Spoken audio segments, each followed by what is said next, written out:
Hello students, welcome back TD online coaching. और मैं संदीप आपके लिए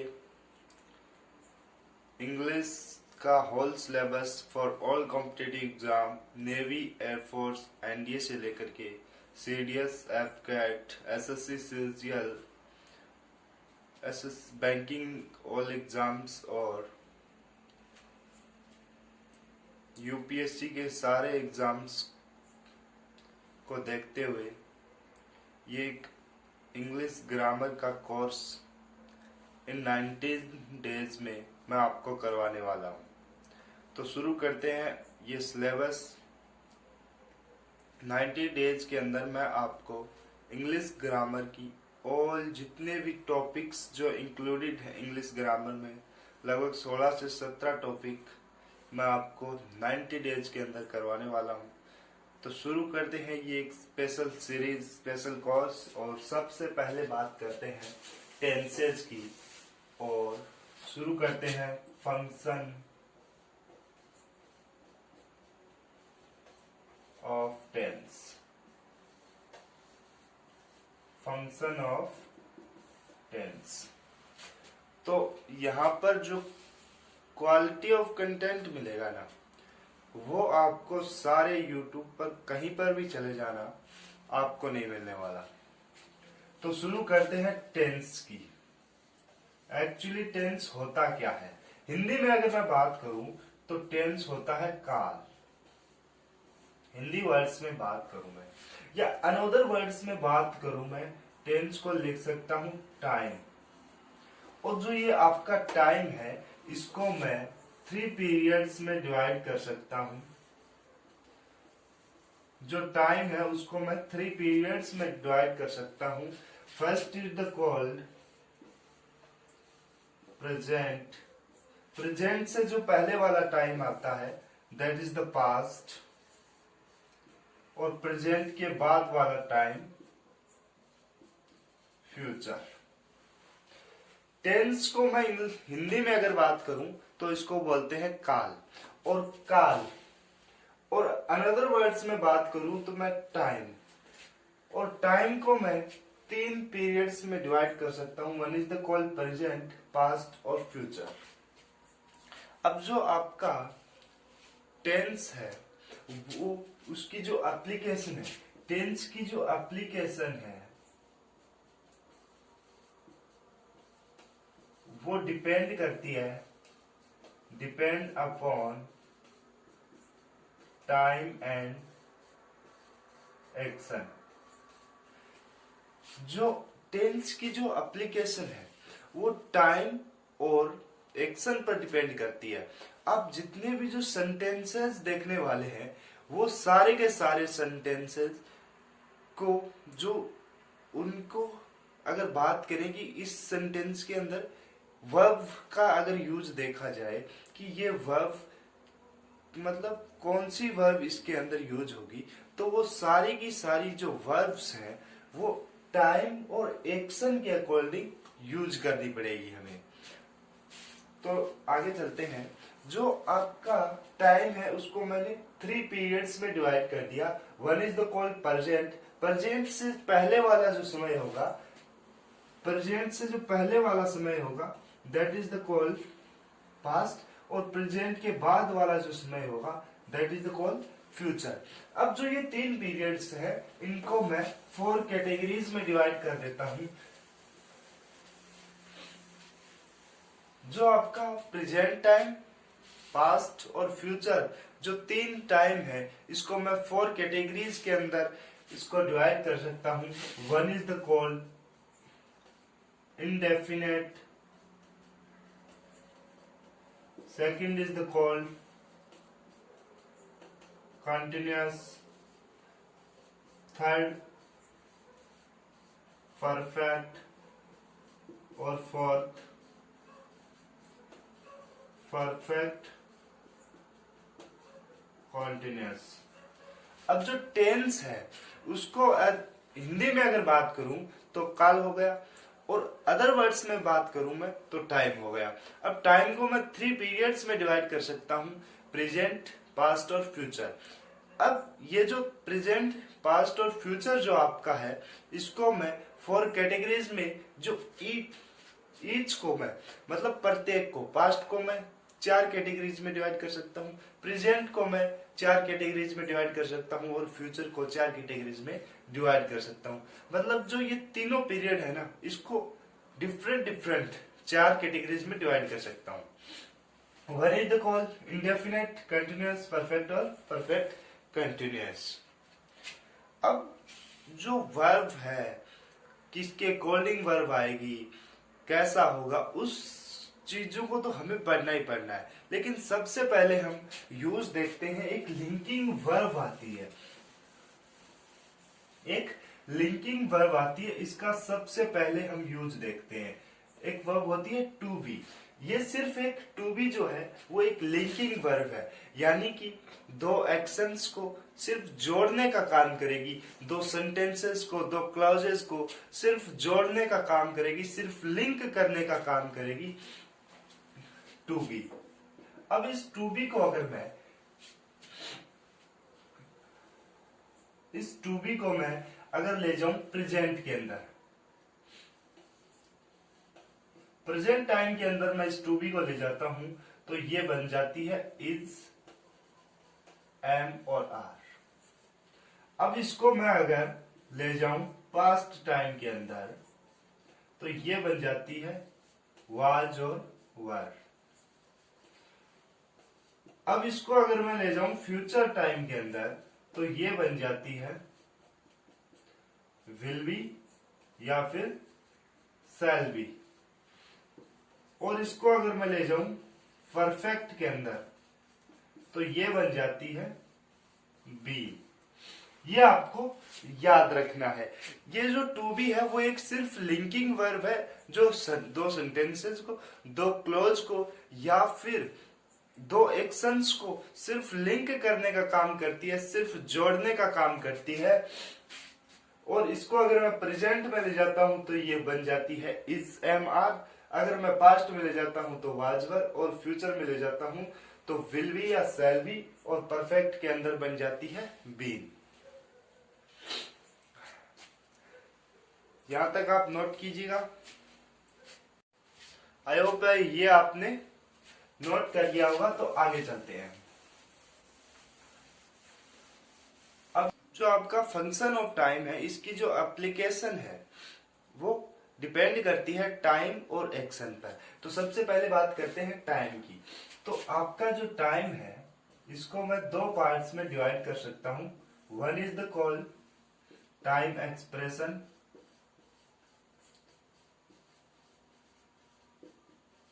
and another is the called point of time. Two parts में मैं इसको डिवाइड कर सकता हूं point of time. One is the called time expression and second one is the point of time. देखो, फंक्शन ऑफ टेंस की जो application है वो डिपेंड करती है दो चीजों पर।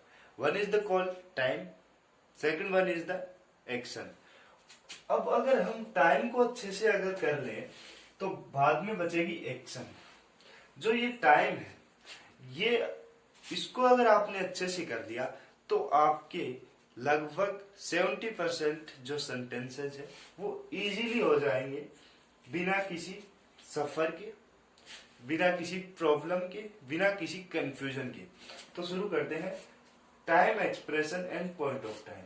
अब जो टाइम एक्सप्रेशन होता है, इसमें जो आपकी एक्शन है वो कंटिन्यू होती है विद द टाइम, और जो आपकी एक्शन है, इसमें जो टाइम एक्सप्रेशन है, इसके अंदर जो आपकी एक्शन है वो होती है continue with the time. Time के साथ आपकी एक्शन कंटिन्यू होती है। प्लस एक चीज आपको और ध्यान रखनी है, जो टाइम होता है वो आपका स्टार्ट्स होता है विद द पास्ट, यानी कि जो आपका टाइम है वो पास्ट में शुरू हो चुका है, और जो आपकी एक्शन है वो कंटिन्यू होती है with the time. Point of time की बात करते हैं। तो पॉइंट ऑफ टाइम में जो है आपका टाइम होता है एक पर्टिकुलर टाइम। इसमें जो है आपका टाइम होता है एक पर्टिकुलर टाइम।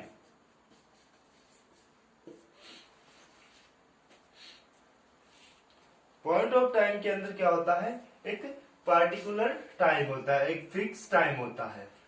जबकि टाइम एक्सप्रेशन के अंदर आपकी जो एक्शन है विद द कंटिन्यू होती है विद द टाइम, प्लस जो आपकी एक्शन, जो आपका टाइम है वो स्टार्ट होता है विद द पास्ट। आगे चलते हैं। पॉइंट ऑफ टाइम के अंदर होता है आपका पर्टिकुलर टाइम। अब जो टाइम एक्सप्रेशन है इसके अंदर क्या होता है कि जो आपका टाइम है वो सिंस या फॉर प्लस टाइम होता है। यानी कि टाइम एक्सप्रेशन के अंदर आपका जो टाइम है उससे पहले सिंस या फॉर लिखा मिलेगा, जबकि पॉइंट ऑफ टाइम के अंदर सिंस या फॉर को छोड़ करके जितनी भी सारी प्रीपोजिशन जो बच गई वो प्लस टाइम मिलेगा, या फिर सीधा टाइम भी मिल सकता है। जैसे बात करूं मैं एट नाइट, एट नाइट, तो सिंस या फॉर के अलावा जितने भी जो प्रीपोजिशन है उनके साथ में अगर टाइम मिले तो वो हो जाएगा आपका पॉइंट ऑफ टाइम। जैसे बात करूं मैं eight Sunday,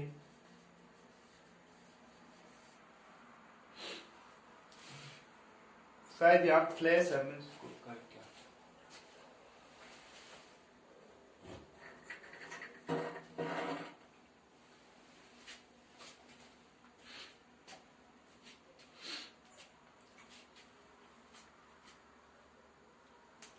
eight Sunday in morning, since या फॉर के अलावा प्लस में टाइम दिया हुआ है वो सारा का सारा टाइम पॉइंट ऑफ टाइम के अंदर ऐड किया जाता है, और सिंस और फॉर प्लस टाइम होता है टाइम एक्सप्रेशन। अब जो पर्टिकुलर टाइम है पॉइंट ऑफ टाइम, इसमें पर्टिकुलर टाइम्स का अगर मीनिंग देखें तो कोई पर्टिकुलर डे हो सकता है, कोई पर्टिकुलर मंथ हो सकता है, कोई पर्टिकुलर आपकी डेट हो सकती है, कोई पर्टिकुलर वीक हो सकता है। ये सारा टाइम पॉइंट ऑफ टाइम के अंदर ऐड किया जाता है। अब देखो आगे चलते हैं। सिंस या फॉर प्लस टाइम वो होगा टाइम एक्सप्रेशन।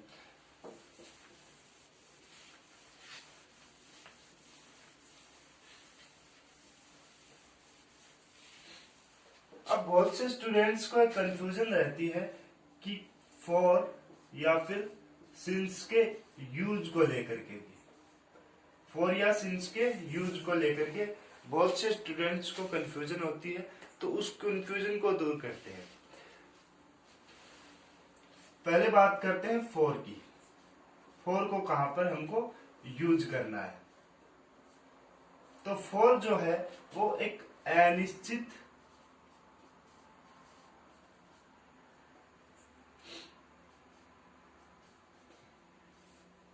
या फिर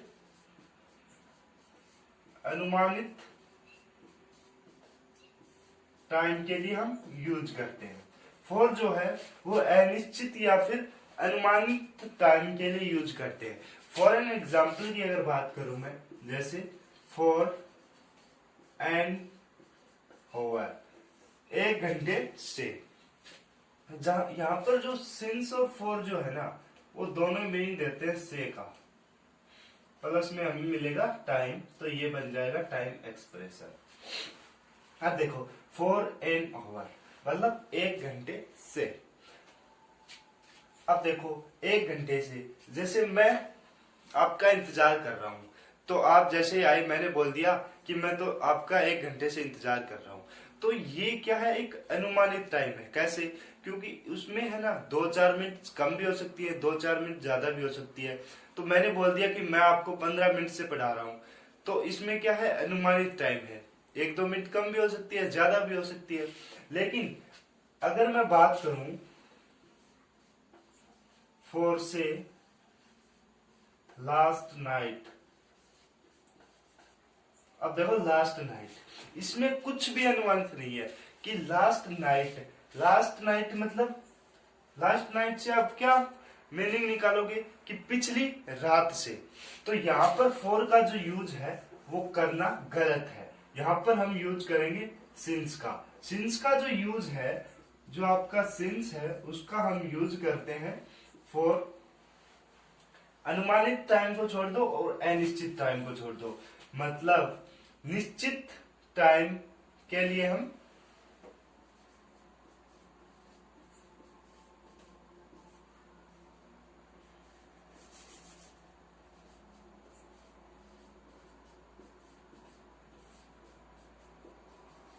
जहां पर भी आपको निश्चित टाइम मिल जाए वहां हम यूज करते हैं सिंस का।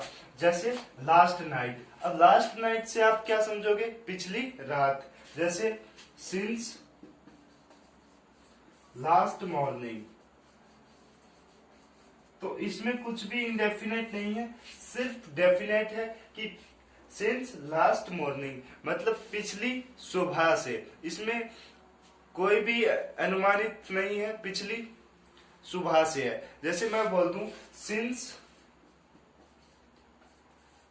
2 PM मतलब 2 बजे से, तो इसमें क्या अनुमानित है, एक फिक्स टाइम है। तो फिक्स टाइम के लिए जो एक निश्चित टाइम होता है उसके लिए हम सिंस का यूज करते हैं और अनिश्चित टाइम के लिए हम फॉर का यूज करते हैं।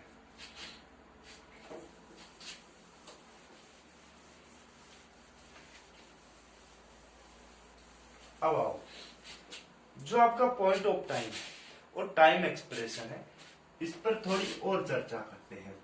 टाइम एक्सप्रेशन और पॉइंट ऑफ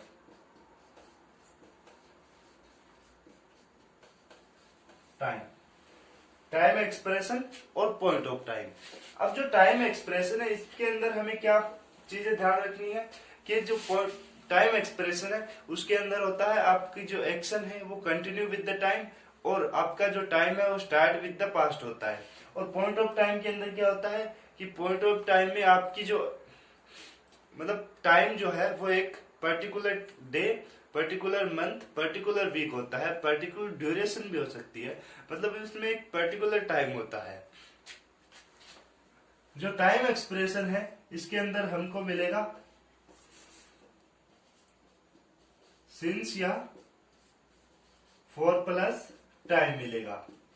और सिंस और फॉर को छोड़ करके जितनी भी जो टाइम जो प्रीपोजिशन है उनके अलावा जो प्रीपोजिशन है प्लस टाइम में जो होगी पॉइंट ऑफ टाइम। जैसे एट प्लस टाइम मिल जाए हमें, कहीं इन मिल जाए,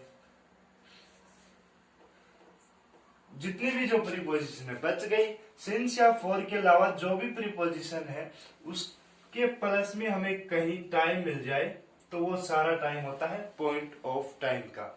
अब देखो हमें जो बहुत ही क्रूशियल चीजें देखते हैं, जैसे लास्ट मॉर्निंग, लास्ट मॉर्निंग। अब जो लास्ट मॉर्निंग है इससे पहले कोई भी प्रीपोजिशन नहीं है। एक बात करूं मैं यस्टरडे की, यस्टरडे। अब जो यस्टरडे है और लास्ट मॉर्निंग है इससे पहले कोई भी प्रीपोजिशन नहीं। अब आपको एक चीज ध्यान रखनी है कि कोई भी टाइम जिससे पहले कोई भी प्रीपोजिशन ना दी हो तो उसको हम पॉइंट ऑफ टाइम के अंदर कंसीडर करते हैं। और जो सिंस प्लस फॉर, सिंस या फॉर प्लस टाइम होता है वो टाइम एक्सप्रेशन के अंदर कंसीडर किया जाता है। अब जो आपका फॉर है वो एक कंट्रोवर्शियल है। कैसे, यहाँ पर जो टाइम एक्सप्रेशन है इसके अंदर सिंस और फॉर मीनिंग देता है से का, और पॉइंट ऑफ टाइम के अंदर भी हम फॉर का यूज कर सकते हैं।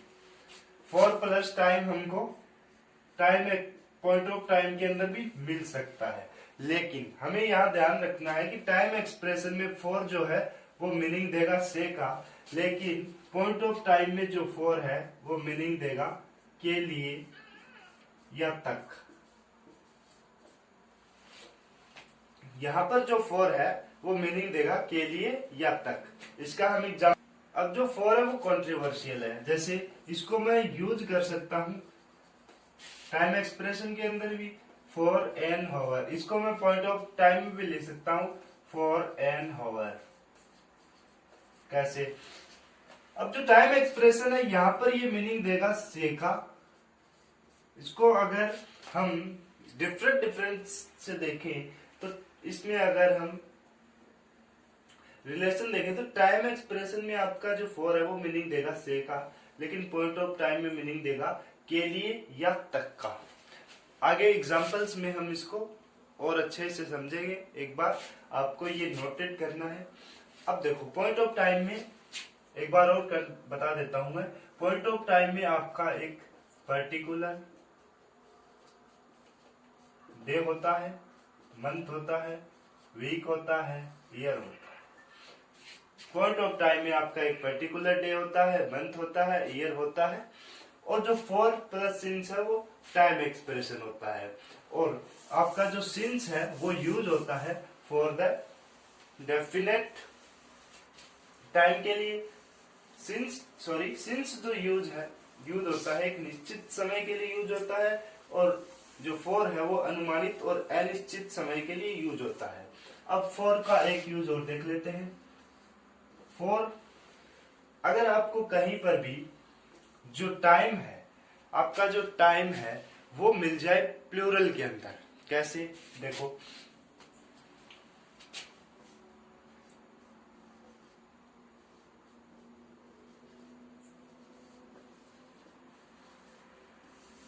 फॉर को हटाओ, यहां पर लिखो ब्लैंक 5 years।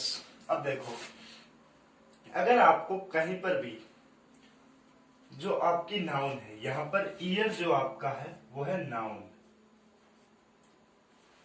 ईयर है नाउन। कहीं पर भी अगर नाउन प्लूरल के अंदर मिल जाए और वो जो नाउन है वो एक टाइम को इंडिकेट करे, यहां पर ईयर एक टाइम को इंडिकेट कर रहा है। अगर कहीं पर भी आपका टाइम नाउन हो और वो प्लूरल हो तो वो जो टाइम है वो इंडेफिनेट टाइम होता है, मतलब अनुमानित अनिश्चित टाइम होता है, और वहां पर हमेशा ही फॉर का यूज किया जाता है। फॉर 5 years 5 सालों से का मीनिंग देगा यहाँ पर 5 years। कहीं पर भी अगर टाइम को इंडिकेट करने वाला नाउन प्लूरल के अंदर हो तो वो अनुमानित और अनिश्चित टाइम होता है। आगे चलते हैं।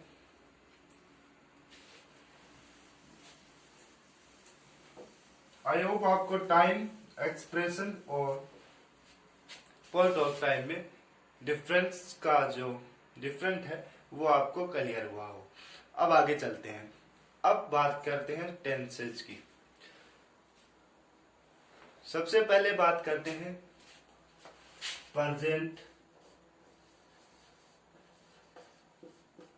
Continuous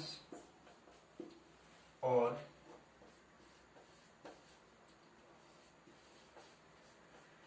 present perfect continuous. Present continuous और प्रेजेंट परफेक्ट कॉन्टिन्यूस, इन दोनों टेंसेज की बात करते हैं। इन दोनों टेंसेज के अंदर ही मैं एक बार इसमें स्लाइड डाल लेता हूं।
अब देखो प्रेजेंट कंटिन्यूस और प्रेजेंट परफेक्ट कंटिन्यूस।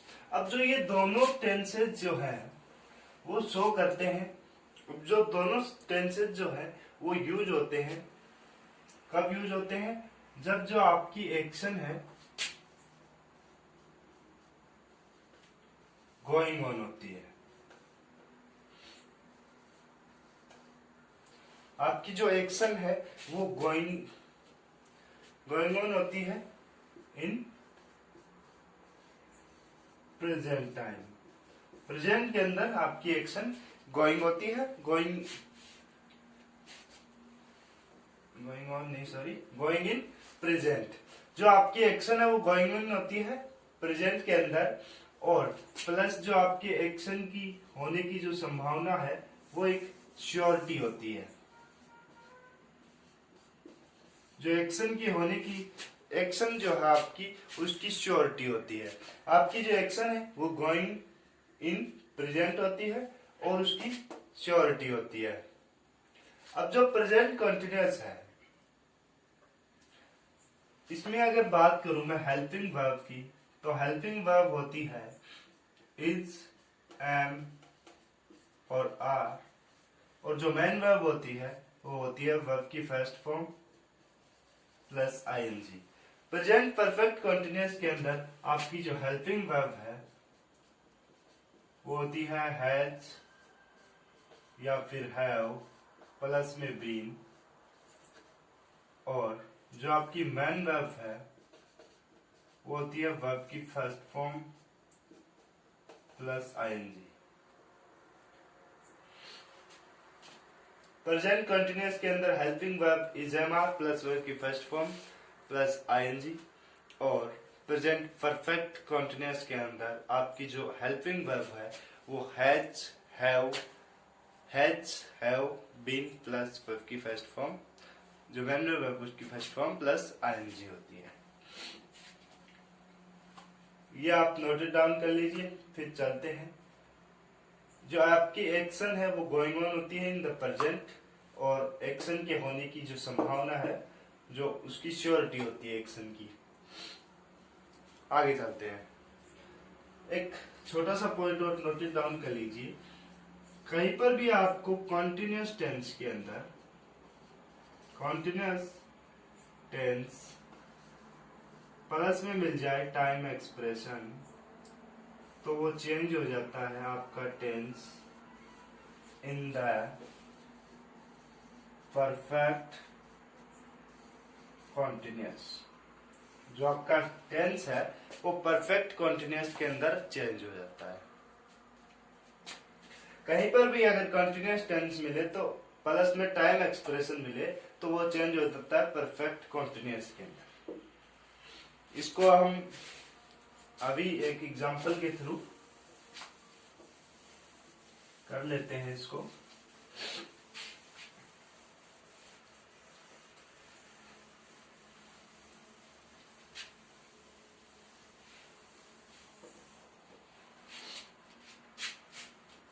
एग्जाम्पल की अगर बात करें, हम एक सिंपल एग्जाम्पल लेने की बात लेते हैं।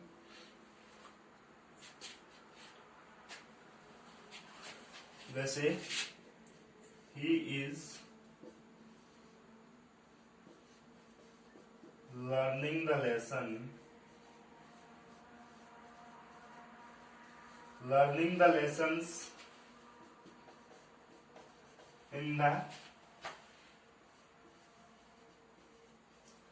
in the class for an hour। जो an hour है वो आपका, अब देखो यहाँ पर एक्चुअल मीनिंग क्या दे रहा है आपका सेंटेंस, हिंदी में, हिंदी वाले बच्चे के लिए बात है कि वह 1 घंटे से क्लास के अंदर लेसन्स को पढ़ रहा है, लर्न कर रहा है। यहाँ पर जो मीनिंग है जो फॉर की वो सीधी निकल करके आई है से, 1 घंटे से। तो ये हो गया आपका टाइम एक्सप्रेशन। और कॉन्टिन्यूअस टेंस है प्लस टाइम एक्सप्रेशन है, तो ये चेंज होगा परफेक्ट कॉन्टिन्यूअस के अंदर। तो ये पार्ट आपका रॉन्ग हो गया और ये चेंज हो जाएगा परफेक्ट कॉन्टिन्यूअस के अंदर। तो ही की वजह से आ जाएगा हैज बीन लर्निंग। या आप नोट कर लीजिए कि indefinite tens plus time expression दिया है तो वो परफेक्ट के अंदर चेंज हो जाएगा, और continuous tens plus time expression अगर दिया है तो वो चेंज हो जाएगा परफेक्ट कॉन्टिन्यूस के अंदर। इसके ढेर सारे एग्जांपल्स आपको मिलने वाले हैं। आज का लेक्चर यही समाप्त करते हैं, जिसके अंदर हमने सबसे पहले टाइम को 3 पार्ट्स में डिवाइड किया। उन ईच पर जो पीरियड्स थे उनको हमने 4 कैटेगरीज में डिवाइड किया, और फिर हमने time expression point of time को अच्छे से किया। आई होप आपको समझ में आया होगा। एक बार और बता देता हूँ, टाइम एक्सप्रेशन के अंदर आपको since plus 4, since plus 4, since या 4 प्लस टाइम मिलेगा। पॉइंट ऑफ टाइम के अंदर आपको एक particular day, date, time, month, year मिलेगा। सिंस का जो यूज है वो एक निश्चित समय के लिए करते हैं, और 4 का यूज एक अनिश्चित अनुमानित टाइम के लिए करते हैं। और पॉइंट ऑफ टाइम के अंदर 4 का यूज हो सकता है, लेकिन वहां पर जो 4 है वो मीनिंग देगा के लिए या तक का। ये आपको ध्यान रखना है।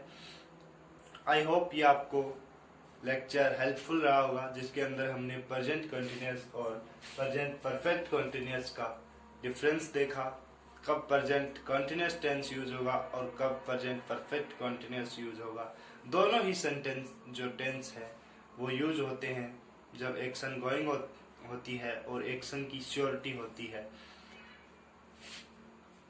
Thank you for all of you TD online coaching. और कल हम पास्ट कंटिन्यूअस और पास्ट परफेक्ट में डिफरेंस देखेंगे, फिर फ्यूचर कंटिन्यूअस और फ्यूचर परफेक्ट में, और फिर अगले जो लेटर ऑन लेटर जो लेक्चर्स आएंगे उनमें प्रेजेंट सिंपल, प्रेजेंट परफेक्ट में, और फिर पास्ट सिंपल, पास्ट परफेक्ट में, और फिर फ्यूचर सिंपल और फ्यूचर परफेक्ट में।